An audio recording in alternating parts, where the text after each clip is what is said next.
Hi guys, imagine waking up tomorrow and finding out the dollar bills in your wallet are completely worthless, replaced overnight by cigarettes, candy, or weird military notes you've never seen before.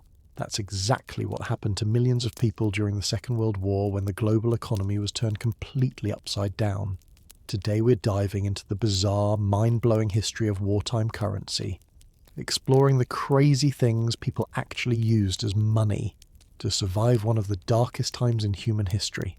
Before we get started, if you enjoy exploring hidden corners of history at a slower pace, make sure to like this video, subscribe to the channel, and let me know in the comments where in the world you're tuning in from. I'd love to connect with you there. When global conflict erupted, the familiar financial systems crumbled almost instantly in the most heavily affected regions. Governments realized that controlling money was just as crucial as controlling territory, leading to some of the most fascinating economic experiments ever recorded. Regular cash lost its value overnight due to massive inflation, counterfeit operations, and shifting borders. People had to adapt quickly, trading their usual bills for items that held actual intrinsic value, or using new, temporary paper issued by advancing armies. For American troops deployed overseas, this meant navigating a confusing web of foreign currencies, local bartering systems, and specially printed military payment certificates. The US government actually had to print unique variations of the dollar, specifically for certain combat zones, to prevent the enemy from using captured cash to fund their own operations. This era turned everyday items into gold and transformed pieces of paper into literal lifelines. We will explore how simple goods like nylon stockings, chocolate bars, and even instant coffee became the ultimate black market currency. We'll also look at the massive counterfeiting rings created by warring nations to destroy their enemies' economies from the inside out. The rules of money were completely rewritten during those years. The value of a dollar, a pound, or a franc was no longer backed by a central bank, but by whatever someone was willing to trade for it in a desperate situation. As we go through this journey, you'll see that when civilization is pushed to the brink, the things we value change drastically. Let's talk about one of the most brilliant and paranoid financial moves made by the United States government. Immediately following the attack on Pearl Harbor, fear was running high that the enemy military might launch a full-scale invasion of the Hawaiian Islands. If that happened, millions of standard United States dollars currently circulating in the territory would fall directly into hostile hands, giving them a massive financial boost to fund their war machine. To prevent this absolute disaster, the military governor of Hawaii ordered a complete recall of all regular paper currency on the islands. Citizens and businesses had to hand over their cash, which was then systematically burned in local crematoriums and sugar mill furnaces. Millions of dollars literally went up in smoke. In its place, the government issued a brand new, highly specific currency known as the Hawaii overprint note. These were standard US bills, but they had the word Hawaii printed in large, bold letters across the back and in smaller letters on the front. They also featured distinct brown treasury seals instead of the usual blue or green ones. The strategy behind this was incredibly simple but effective. If the islands were ever captured by hostile forces, the United States government could immediately declare all Hawaii overprint notes completely worthless. The enemy would be left holding millions of useless pieces of paper, unable to buy supplies or fund operations on the international market. For the locals living in Hawaii, these brown-sealed bills became their everyday reality. They bought groceries, paid rent, and lived their lives using a currency that was intentionally designed to be instantly demonetized at a moment's notice. It was a constant physical reminder of the looming threat of invasion and the fragile nature of their economy. This unique money remained in circulation throughout the entire conflict, serving as a fascinating psychological and economic weapon. It proved that in modern conflicts, defending your economy is just as critical as defending your physical borders. Even today, these Hawaii notes are highly sought after by collectors, serving as a tangible piece of history that shows how quickly the rules of money can be rewritten when national security is on the line. While the Hawaii notes were a defensive measure against a potential invasion, the United States also needed a financial strategy for going on the offensive. As American troops prepared to storm the beaches of North Africa and eventually mainland Europe, bringing standard US dollars into active combat zones was a massive security risk. If soldiers were captured or lost in combat, the opposing military would seize their cash, pumping millions of valid American dollars into their own war effort. To solve this, the US government created the Yellow Seal silver certificates. These were essentially regular dollars, but the traditional blue treasury seal was replaced with a bright yellow one. This distinct color coding served a brilliant purpose. It allowed American soldiers to be paid and buy local goods while deployed overseas, but if a large stash of these yellow notes fell into the wrong hands, the US government could instantly declare them invalid. But the financial battlefield extended far beyond just swapping ink colors on American bills. As the Allies pushed deeper into liberated territories, they introduced a completely new system called Allied Military Currency, or AMC. This invasion money was printed in the millions back in the United States and shipped overseas in massive crates alongside ammunition and rations. It was designed to replace the collapsed or heavily inflated local currencies in places like Italy, France, and eventually Germany. The AMC looked almost like monopoly money, featuring simple designs and generic phrases, but it carried the full backing of the Allied forces.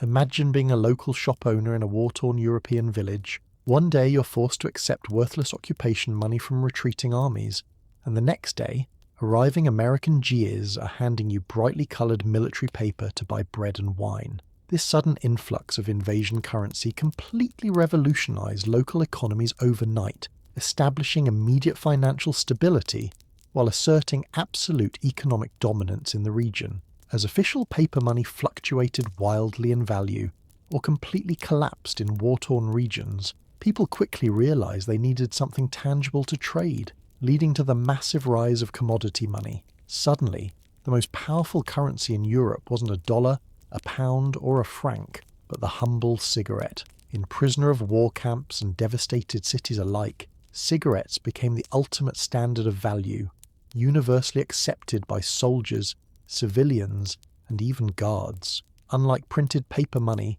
which could be rendered worthless overnight by a shifting front line or a sudden government decree, cigarettes held real intrinsic value because people always wanted to smoke, especially in highly stressful and dangerous situations. But their use went far beyond just fulfilling a habit. They were durable, easily divisible into single units for small purchases, or entire cartons for large transactions, and relatively light to transport, making them the absolute perfect physical representation of money. A single cigarette could buy you a fresh apple or a much-needed piece of bread, while a whole unopened carton could secure a warm winter coat, a crucial train ticket, or even a piece of valuable family jewellery from someone desperate for basic necessities. The Red Cross aid parcels regularly delivered to camps and civilian areas inadvertently became massive infusions of cash into these underground micro-economies, as the cigarettes tucked inside were immediately used to settle debts, pay for services,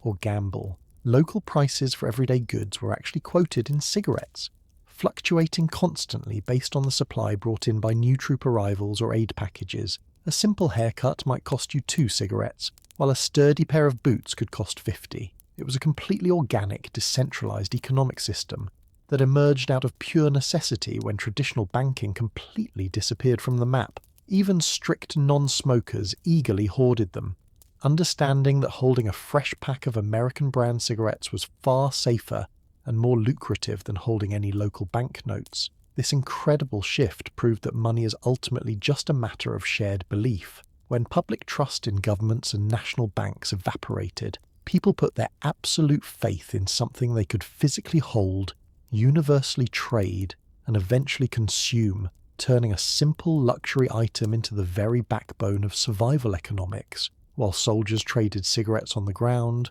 one of the most massive financial attacks in history was being orchestrated from deep inside enemy territory. The goal wasn't just to steal money, but to completely destroy the British economy by intentionally causing hyperinflation from the inside out. This top-secret mission, known as Operation Bernhard, became the largest organised counterfeiting ring the world had ever seen. The plan was incredibly ambitious. Print millions of perfectly forged British Bank of England notes and literally drop them from airplanes over the United Kingdom. If successful, this sudden flood of fake cash would instantly devalue the legitimate pound, causing massive public panic and making it impossible for Britain to buy the food and weapons it desperately needed. To pull off this massive economic sabotage, the orchestrators needed absolute perfection. They recruited the most skilled engravers, master printers, and paper experts they could find, forcing them to work in utter secrecy. These master forgers painstakingly recreated the complex watermarks, the exact serial number algorithms, and even the distinct feel of the high-quality British rag paper. They intentionally dirtied the freshly printed bills and pinned them together to simulate the natural wear and tear of a circulating banknote. By the time the operation reached its peak, they were churning out millions of fake pounds every month. The counterfeits were so accurate that even the most experienced bankers in Switzerland and the Bank of England itself struggled to tell them apart from the genuine currency. While the plan to airdrop the money over London was eventually scrapped, millions of these fake bills still found their way into global circulation. They were heavily used to pay foreign spies, fund secret intelligence operations, and purchase vital black market supplies from neutral countries. The sheer scale of this economic warfare was so vast that after the conflict ended, the Bank of England was forced to completely redesign and recall almost all of its high-denomination notes just to finally restore absolute public trust in their national money. While the Allies were printing military currency for Europe, a very similar but far more aggressive financial takeover was happening across the Pacific, as invading forces rapidly swept through places like the Philippines, Malaya, and Burma. They immediately confiscated all hard currency, gold, and silver from the local populations and local banks. In its place, they forced civilians to use a newly issued, completely unbacked paper currency, officially known as Southern Development Banknotes, but the locals quickly gave it a much more memorable nickname. In places like Singapore, it became universally known as banana money, thanks to the prominent illustration of a banana tree printed right on the front of the $10 bill. The massive problem with banana money, and similar invasion currencies issued across the occupied Pacific territories, was that it held absolutely no real economic backing whatsoever. It was often printed without serial numbers, making it incredibly easy to fake, and produced in such massive, reckless quantities that hyperinflation became an unavoidable daily nightmare for everyday people. The occupying military strictly mandated the use of these new notes, severely punishing anyone caught holding or trading their old local money or any foreign cash. At the beginning, you might be able to buy a decent meal for a few banana dollars, but as the printing presses kept running non-stop without any actual wealth to support the paper, local prices skyrocketed to absolutely absurd levels. Towards the end of the conflict, a simple bowl of rice, a single egg, or a basic shirt could cost thousands or even tens of thousands of these colourful notes. People literally had to carry their cash in wheelbarrows or large sacks just to do their basic daily grocery shopping in the local markets. To make matters even more chaotic, opposing forces eventually started airdropping highly accurate counterfeit banana money deep into these occupied territories, intentionally pouring gasoline on the fire of an already collapsing local economy to cause maximum disruption. When the occupation finally ended, this military currency became instantly and permanently worthless overnight. Millions of families found their entire life savings suddenly reduced to nothing more than colourful scrap paper, proving just how devastating paper money can be when it's completely weaponized and stripped of all public trust. Let's step away from government printing presses for a moment and look at the real economic power held by the average American Jew stepping onto European soil. While military planners were busy dropping invasion currency from the sky, the soldiers themselves brought an entirely different kind of money in their duffel bags and ration kits. For civilians living in recently liberated cities across France, Belgium and Italy, official paper money often felt completely useless. You could have a pocket full of cash, but if the local bakery had no flour and the clothing stores were destroyed,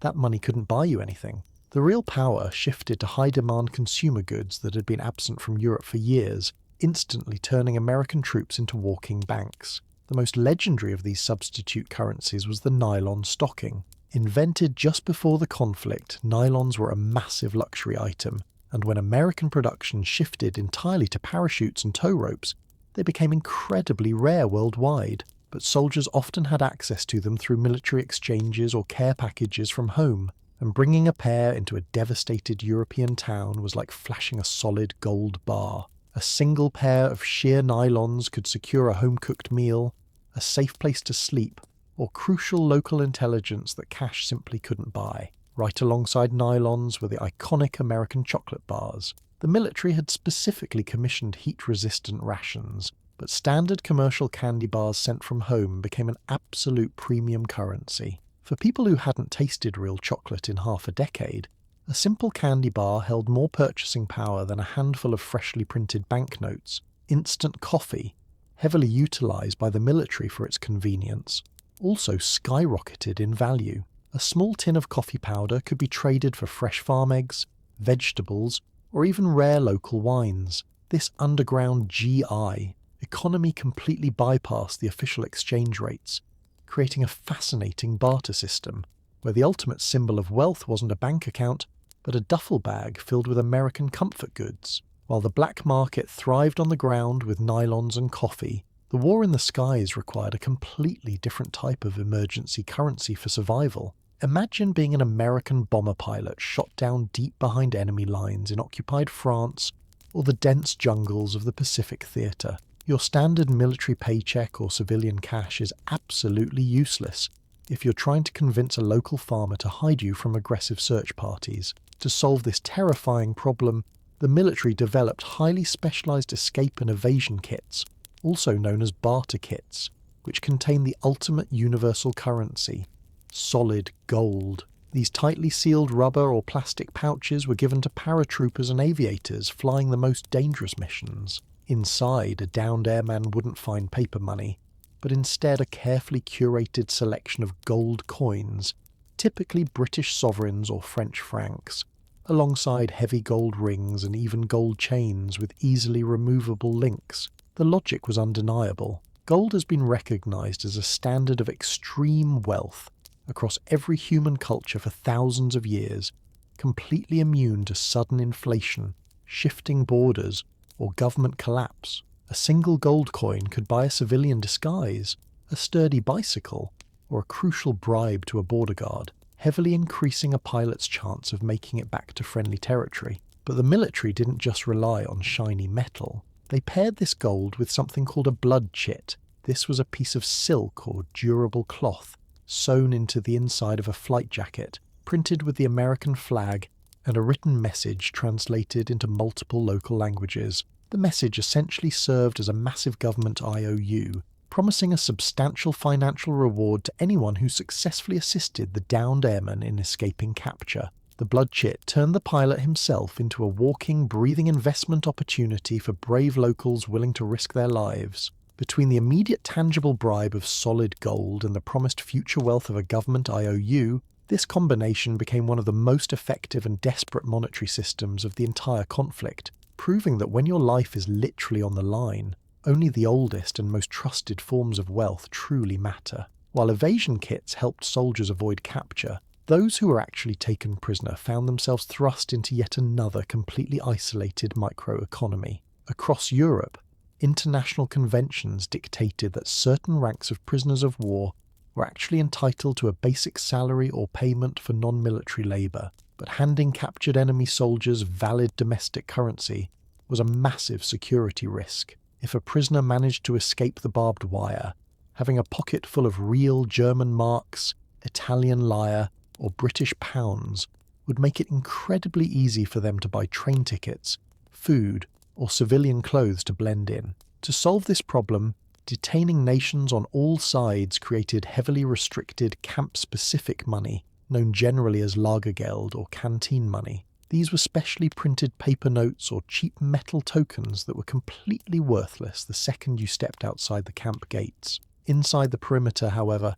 this highly controlled money was used in designated canteens to buy whatever small comforts were sporadically available, like extra razor blades, basic writing paper to send letters home, or sometimes weak beer. The system was meticulously designed as a tool of ultimate financial control, ensuring that the wealth generated inside the prison could never be weaponized against the captors on the outside. But human ingenuity always finds a way, and prisoners quickly realized that this artificial currency was heavily manipulated by the guards. As a result, the official camp money often experienced wild inflation of its own, forcing the prisoners to eventually abandon it altogether. They simply reverted back to the universally trusted barter system we talked about earlier, relying heavily on the Red Cross parcels to create a more stable, prisoner-led economy that completely bypassed the captors' official paper system. This fascinating dynamic proved that even behind heavily guarded walls, the fundamental laws of supply and demand cannot be permanently suppressed by artificial money.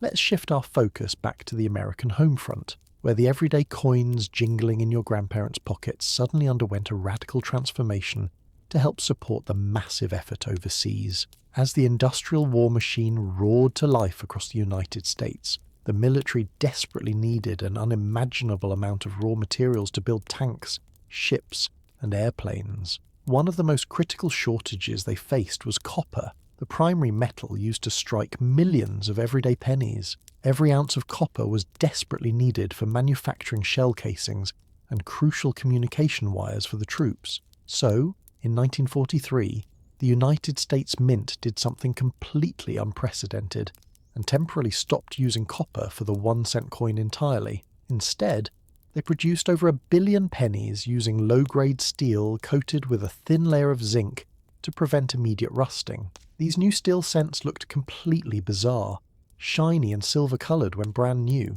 causing massive confusion among the American public. People constantly mistook them for dimes in their loose change, and because they were highly magnetic, they would notoriously jam up vending machines and turnstiles across the entire country. But pennies weren't the only coins officially drafted into military service during those years. The traditional 5-cent nickel also faced a major structural overhaul, because nickel itself was a vital component for producing heavy armour plating for battleships and combat vehicles. To save this highly precious industrial metal, the mint completely removed the nickel from the coin, replacing it with a strange new temporary alloy consisting of copper, silver, and manganese. Yes, you heard that right.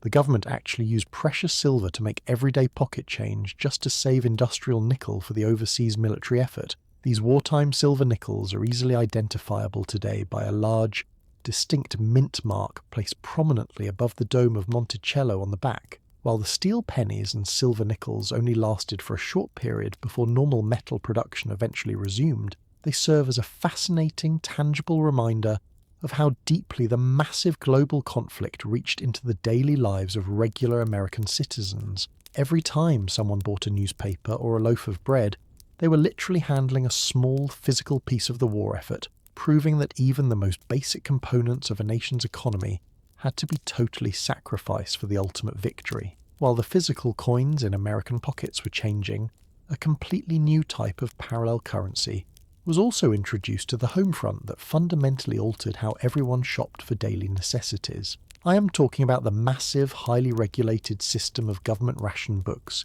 and the little colourful stamps inside them. During the massive global conflict, simply having a wallet full of legitimate cash was no longer enough to buy basic goods like meat, sugar, butter, gasoline, or even a new pair of leather shoes. The military demand meant severe shortages at home, forcing the government to implement a strict point system to ensure fair distribution and prevent wealthy citizens from hoarding all the available supplies. Suddenly, these tiny paper stamps became just as valuable, if not more valuable, than actual dollar bills. Every American, from young children to the elderly, was issued a series of complex ration books containing red and blue stamps, each assigned a specific point value. If you wanted a can of soup, you didn't just pay the grocer 20 cents, you also had to hand over exactly 8 blue ration points. This dual currency system meant families had to rigorously budget their government-issued points just as carefully as their actual paychecks. It created an entirely new, completely legal secondary economy where points were the ultimate gatekeeper to a comfortable life. Of course, human nature being what it is, a massive underground black market quickly exploded around these stamps. People would illegally trade their unused sugar points for extra gasoline points, or buy forged ration books from organised crime rings that figured out how to counterfeit the complex government paper. Counterfeiting ration stamps became just as lucrative as counterfeiting actual $20 bills, forcing the government to constantly redesign the books and launch massive public shaming campaigns against anyone caught cheating the system. It was a time when a simple booklet of cheap perforated paper dictated exactly what you could eat for dinner, proving that in times of absolute crisis, the government can instantly invent a brand new form of money right out of thin air. While the rationing system controlled the American home front, a massive political crisis over literal pieces of paper was brewing just as Allied troops prepared for the most famous amphibious invasion in history. When American soldiers stormed the beaches of Normandy on D-Day, their pockets were stuffed with a brand new currency called the supplemental French franc, which had been printed entirely in secret back in the United States. The military logic was sound, as they needed troops to buy local supplies without using easily traceable American dollars. However, there was one absolutely massive diplomatic problem that almost derailed the financial operation. The Allies had completely bypassed the exiled French leader, General Charles de Gaulle, when designing and printing this new money for his own country. When de Gaulle found out that the United States was planning to flood liberated France with banknotes that lacked any official French backing, he was absolutely furious. He publicly and aggressively denounced the invasion currency, literally calling the American printed franc straight-up counterfeit money. He argued that allowing a foreign military to issue currency in France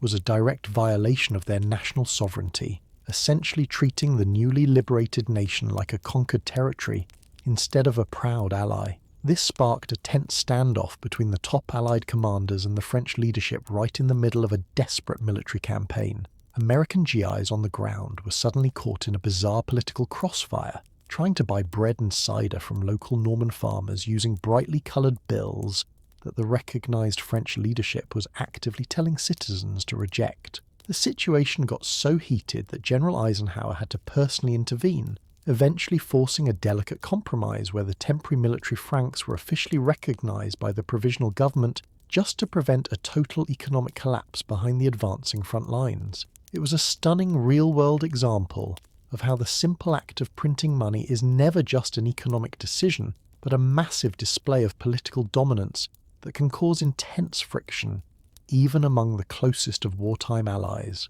Let's move away from the political battlefields of Europe and head deep into the jungles of the Pacific to uncover one of the most incredible stories of financial resistance in human history. When hostile forces rapidly occupied the Philippine Islands, they immediately outlawed all existing American and local money, forcing the population to use their newly printed fiat currency under the absolute threat of severe punishment. But the deeply resilient local population and the scattered American military personnel who refused to surrender decided to fight back using the most unexpected weapon they had, their own makeshift printing presses. Deep in the remote mountain camps and hidden jungle bases, organised guerrilla resistance fighters started printing their own highly localised emergency money right under the noses of the occupying patrols. This underground guerrilla currency was a massive act of defiance, created using whatever desperate materials they could scavenge in the wilderness. They used old-school notebooks, brown grocery wrapping paper, the backs of commercial labels, and even rough cloth to print these makeshift bills. The printing plates themselves were carved entirely by hand out of scrap wood or soft metal, using heavily diluted stolen inks or even natural dyes extracted from local jungle plants. Despite looking incredibly crude and unofficial compared to standard government money, these fragile pieces of paper were fiercely backed by the absolute trust and loyalty of the local communities. The resistance fighters used this secret money to buy vital food, crucial medicine, and necessary supplies from sympathetic local farmers and merchants who willingly risk their own freedom to accept it. Holding a single piece of this guerrilla currency was considered an absolute act of treason, carrying the harshest possible penalties if caught by the occupying authorities. Yet millions of these rough notes circulated entirely in the shadows. After the massive global conflict finally ended, the United States government officially recognized and redeemed massive amounts of this jungle money, validating the immense bravery of the people who literally risked everything to keep their local economy alive using mere scraps of paper and hand-carved wooden stamps. Let's explore the unbelievable hyperinflation in China during the massive global conflict, where the paper money became literally cheaper than the paper it was printed on. As the occupying forces pushed deeper into the country, the Chinese government was forced to retreat inland, cutting them off from their main industrial and financial centres. To fund their massive resistance effort, they simply turned on the printing presses, flooding the market with a fiat currency known as the Fabi. The inflation spiralled so wildly out of control that a simple bowl of rice could cost millions or even billions of local dollars. It got to the absolutely absurd point where the physical cost of printing the new money in the United States and flying it over the treacherous Himalayan mountains, a dangerous supply route famously known as the hump, was actually far more expensive than the face value of the banknotes themselves. People quickly realised that the massive stacks of low-denomination bills were completely useless for buying actual goods, so they started using the official government cash for everyday household tasks instead. It was completely common to see families literally wallpapering their homes with huge sheets of newly minted banknotes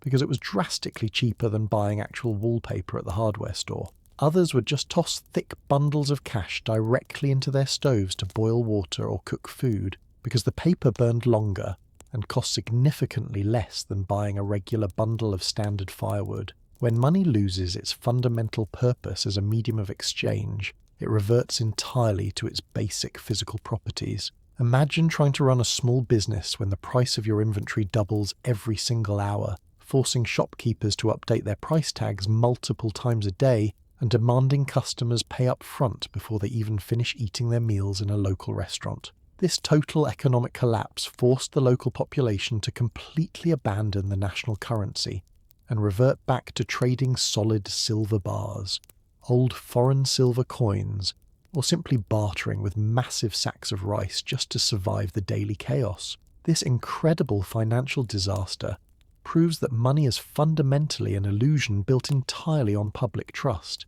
and once that delicate trust is broken, a literal billionaire in cash can suddenly find themselves completely unable to afford a single loaf of bread. Let's turn our attention back to mainland Europe to uncover a completely legal but highly destructive method of economic warfare used by the advancing Axis forces to systematically drain the wealth of every country they conquered.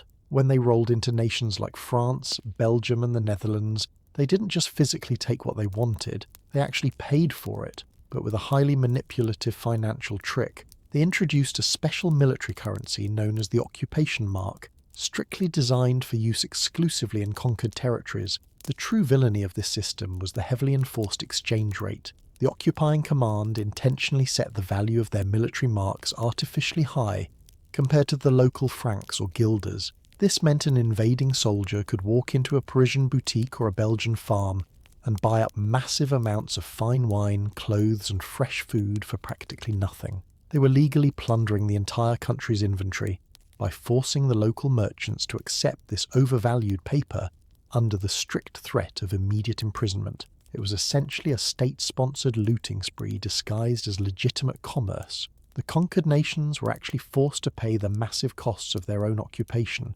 footing the bill for the soldiers who were actively holding them down. Local economies were completely gutted as all the valuable goods were boxed up and shipped straight back to the invading capital, leaving the local civilians with nothing but empty store shelves and rapidly depreciating stacks of forced military paper. The central banks of these occupied nations were ordered to blindly accept these marks and print more of their own local currency to cover the deficit, which directly triggered rampant inflation and crushed the financial security of the average citizen. This calculated strategy proved that you don't always need to steal wealth at gunpoint, when you can simply force a nation to accept a rigged monetary system that legally empties their pockets and destroys their financial future. Let's move to the final days of the global conflict and explore one of the most massive financial blunders made by the victorious forces in the newly occupied territories.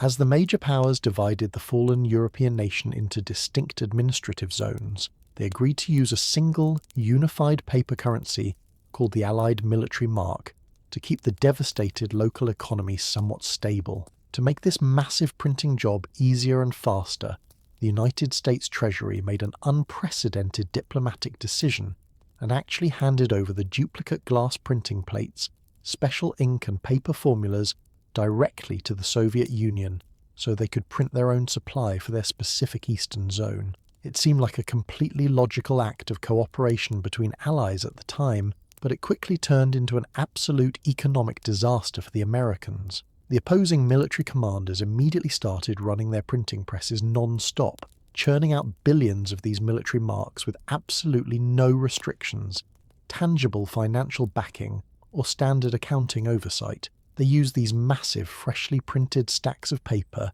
to pay their troops years of accumulated back pay all at once. Suddenly, these soldiers were walking around with pockets completely bulging with this official occupation money, and they rushed straight over to the American and British zones to buy up every single consumer good, luxury item, and piece of jewellery they could find, because the printed currency was completely identical and technically valid across all the designated zones. The American military exchanges were legally obligated to accept these newly printed marks and actually convert them back into hard United States dollars. The American government essentially handed their wartime allies an infinite blank check, and the resulting massive spending spree drained hundreds of millions of actual dollars right out of the United States Treasury before they finally realized what was happening and permanently put a stop to the official conversions. This incredible oversight created a totally chaotic, hyperinflated black market where a single American soldier's cheap wristwatch or carton of cigarettes could be sold for a massive stack of these military marks, which the American would then happily exchange for real, solid US dollars, creating a completely broken loop of instant wealth built entirely on a simple diplomatic mistake. Let's take a journey deep into the remote tropical jungles of the South Pacific, where the American military encountered a completely different financial reality that forced them to temporarily abandon modern banking altogether. When thousands of United States Marines and soldiers landed on scattered islands like the Solomons and New Guinea, they brought massive payrolls of freshly printed paper dollars. However, they quickly discovered that the isolated indigenous tribes living there had absolutely zero use for foreign paper or standard metal coins. To these local populations, true wealth was measured in deeply traditional currencies, specifically intricately carved seashells, rare feathers, and livestock. These local islanders were absolutely crucial to the Allied war effort, serving as expert jungle guides, stretcher bearers, and brave coast watchers who constantly tracked hostile ship movements. Because the locals completely rejected the American paper money as worthless scrap, the mighty United States military actually had to adapt to the ancient island economies just to secure this vital local cooperation. Official military logisticians and quartermasters found themselves in the bizarre position of having to negotiate and calculate official exchange rates for strings of polished shells and local agriculture. American troops quickly learned to trade their standard military rations, empty glass bottles, and durable metal tools for local goods and services, completely bypassing the dollar. This created a fascinating economic bubble where a simple steel machete, a medical bandage, or a handful of shiny brass shell casings became incredibly valuable trade currency.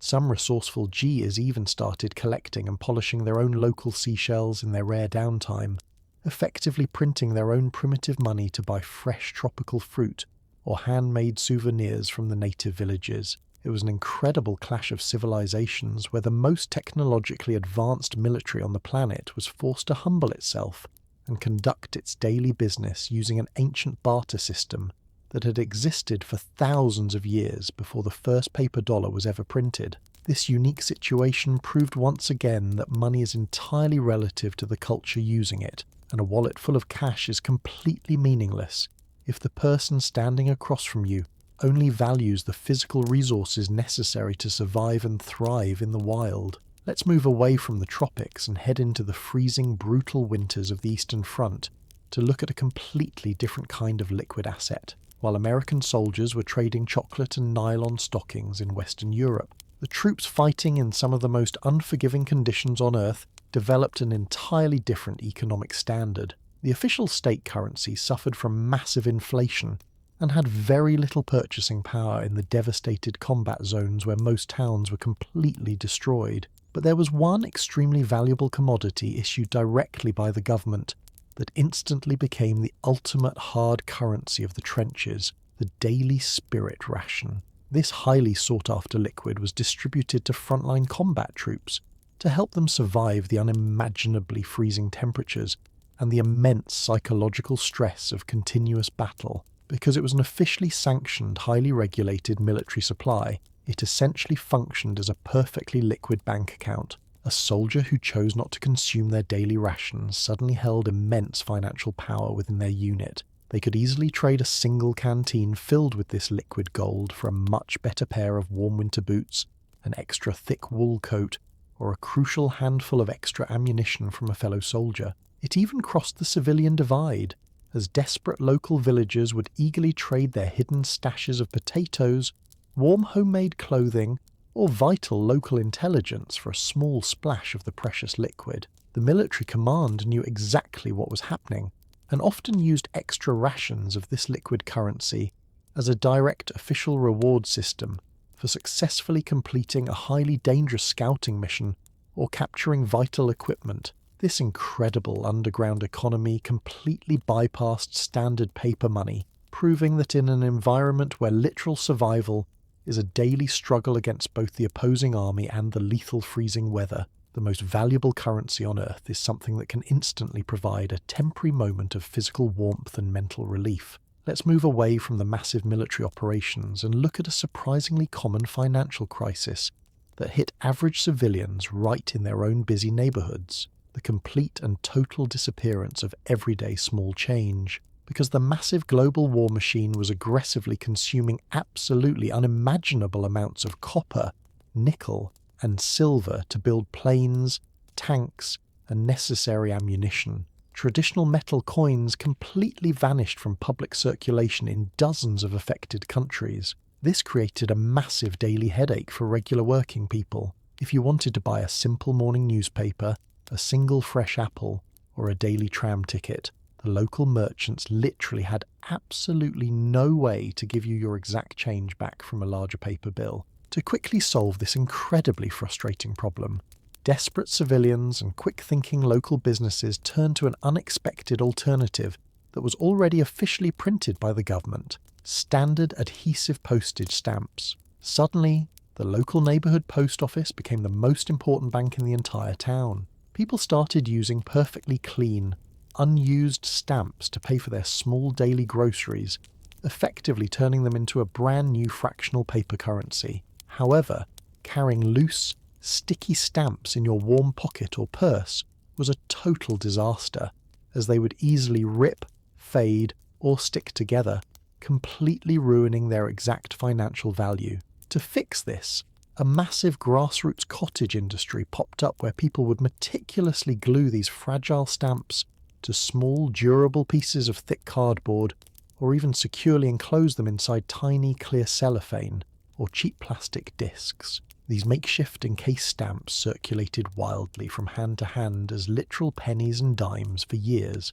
At the exact same time, when even the local supply of stamps finally ran out, small local businesses like neighborhood bakeries, milk delivery companies, and city tram operators just started printing their own completely unofficial emergency paper scrip. A tiny, cheap paper ticket that simply read "good for one loaf of bread" or "good for one single ride" would instantly begin circulating throughout the entire town as actual, highly trusted community money. This incredible, completely decentralized movement proved that when a massive federal government completely fails to provide the basic financial tools needed for everyday civilian life, ordinary citizens will immediately invent their own hyperlocal economy based entirely on deep community trust and mutual survival, just to keep their hometowns functioning during a crisis. As the massive global conflict finally came to an exhausting end, the world was left with a completely shattered, incredibly chaotic financial landscape, where a dozen different types of bizarre money were still actively circulating in the ruins of major cities. People were physically exhausted from years of constantly guessing what their pocket change was actually worth on any given morning. To permanently stop this wild economic rollercoaster from ever happening again, representatives from all the major Allied nations gathered at a massive, highly secure hotel in Bretton Woods, New Hampshire, before the fighting had even completely stopped. Their ultimate goal was to completely rewrite the entire rulebook for global money. They officially agreed to tie the value of almost all their national paper currencies directly to the powerful United States dollar, which in turn was firmly backed by physical gold held safely in American vaults. This single, monumental agreement instantly established the American dollar as the ultimate undisputed reserve currency of the entire world, officially ending the desperate, chaotic era of trading cigarettes, military invasion scrip, and local postage stamps just to survive a trip to the neighborhood grocery store. It brought a massive, deeply needed wave of absolute stability to a deeply traumatized global economy, allowing destroyed nations to finally rebuild their broken societies with confidence. Looking back at this bizarre financial history teaches us one profound, undeniable lesson about human nature. Whether it is a beautifully engraved paper banknote, a cheap brass token, a simple nylon stocking, or a shiny tropical seashell, money has absolutely no real power on its own. It is entirely an illusion, an unspoken social contract built purely on our collective trust and our shared desperation to survive together. When that fragile trust is violently shattered by massive conflict, the true value of human wealth always reverts back to the simple, tangible things that keep us alive, warm, and hopeful for a better tomorrow. Thanks for watching, guys, and don't forget to like and subscribe for more incredible history.